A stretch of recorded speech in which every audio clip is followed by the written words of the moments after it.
Hi friends, Narasimham Nandamuri Balakrishna రికార్డులు జాతర ఆ వివరాలేంటో ఇప్పుడు చూద్దాం. బాక్సాఫీస్ దగ్గర నరసింహం నందమూరి బాలకృష్ణ ఇప్పుడు కెరియర్ బెస్ట్లో ఉండగా బ్యాక్ టు బ్యాక్ హ్యాట్రిక్ విజయాలని నమోదు చేస్తున్నాడు. అఖండ, వీరసింహారెడ్డి, ఇప్పుడు భగవత్ కేసరితో దుమ్ము లేపిన బాలకృష్ణ బాక్సాఫీస్ దగ్గర బ్యాక్ టు బ్యాక్ 70 కోట్ల షేర్ అందుకున్న బాలకృష్ణ నటించిన భగవత్ కేసరి మూవీ స్లోగా స్టార్ట్ అయ్యి లాంగ్ రన్ ని సొంతం చేసుకుంది. ఈ మూవీ బ్రేక్ ఈవెన్ అవటమే కాకుండా 70 కోట్ల షేర్ మార్కుని పైనే అందుకుంది. అలాగే 132 కోట్ల గ్రాస్ మార్కును కూడా అందుకుంది. ఈ మూవీ డిజిటల్లో కుమ్మేసి అలాగే టెలివిజన్లో కూడా మంచి స్పందన తెచ్చుకుంది. ఈ మూవీ బాక్సాఫీస్ దగ్గర రోజుకు 4 షోలతో రన్ అవుతూ ఇప్పటికీ 200 రోజుల్ని పూర్తి చేసుకుంది. ఆంధ్రప్రదేశ్ చిలకలూరిపేటలో రోజుకు 4 ఆటలు ప్రదర్శించబడుతూ ఇప్పటికీ 200 రోజుల్ని కంప్లీట్ చేసుకుంది.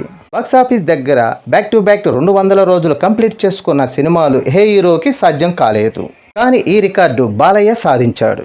బాలయ్య భగవత్ కేసరి సినిమా తర్వాత బాబీ దర్శకత్వంలో ఒక కొత్త చిత్రం చేస్తున్నాడు. ఈ సినిమా ఈ ఇయర్ ఎండింగ్ టైంకి ఆడియన్స్ ముందుకు రావచ్చు. మరి ఈ సినిమాతో బాలయ్య ఏ రేంజ్లో రచ్చ చేస్తాడో చూడాలి. ఈ వీడియో నచ్చితే లైక్ చేయండి, షేర్ చేయండి, ప్లీజ్ సబ్స్క్రైబ్ చేయండి.